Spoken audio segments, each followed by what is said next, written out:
జూబ్లీహిల్స్ ఉప ఎన్నికలో కాంగ్రెస్ కి ఓటు వేయకపోతే సన్నబియ్యం రద్దవుతాయని సీఎం రేవంత్ రెడ్డి ప్రజలను బెదిరిస్తున్నారని కేంద్ర మంత్రి కిషన్ రెడ్డి విమర్శించారు. సీఎం హోదాలో ఉన్న వ్యక్తి బెదిరింపు రాజకీయాలు చేయడం ఎంతవరకు కరెక్ట్ అని ప్రశ్నించారు. దీని మీద ఈసీకి ఫిర్యాదు చేశామన్నారు. సన్నబియ్యం స్కీమ్ కేంద్రానిదని, కేజీకి మోదీ సర్కార్ 42 రూపాయలిస్తే రాష్ట్రం వాటా 15 రూపాయలు మాత్రమే అని అన్నారు. ఓట్లడిగే ముందు ఇచ్చిన హామీలను అమలు చేయాలని అన్నారు. నరకం అనుభవిస్తున్నారు ప్రజలు. ఆ రోడ్లన్న మరమ్మతులు చేయించు. తాగునీటిలో కలుషితమైనటువంటి నీరు వస్తూ ఉంది.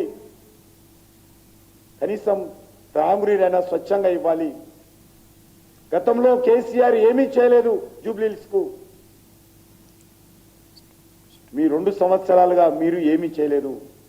మీ 2 పార్టీలు ఒకటే. ఈరోజు మళ్ళీ ఒకటి మాట్లాడతాడు, బీఆర్ఎస్ బీజేపీ ఒకటని. ఏ రకంగా ఒకటో ఇప్పటికే 100 సార్లు చెప్పాం. మీరు ఒకటి, బీఆర్ఎస్ కాంగ్రెస్ ఒకటి. అనేక ఆధారాలున్నాయి. మీ కాంగ్రెస్ పార్టీ ప్రభుత్వంలో కేసీఆర్ మంత్రిగా ఎలగబెట్టాడు. మీ కాంగ్రెస్ పార్టీ ప్రభుత్వంలో కేసీఆర్ అల్లుడైనటువంటి హరీష్ రావు మంత్రిగా ఎలగబెట్టాడు. అక్కడ మీ పార్టీ, ఇక్కడ మీ పార్టీ కలిసి పనిచేశారు ఇద్దరు కూడా. మేము ఎప్పుడు కూడా ఎవరితో కలవలేదు, భవిష్యత్తులో కలవం కూడా. మీ 2 పార్టీలు కూడా కుటుంబ పార్టీలు. మీ 2 పార్టీలు కూడా కరప్ట్ పార్టీలు. అసలు మీకే ఈరోజు ఢిల్లీ లెవెల్లో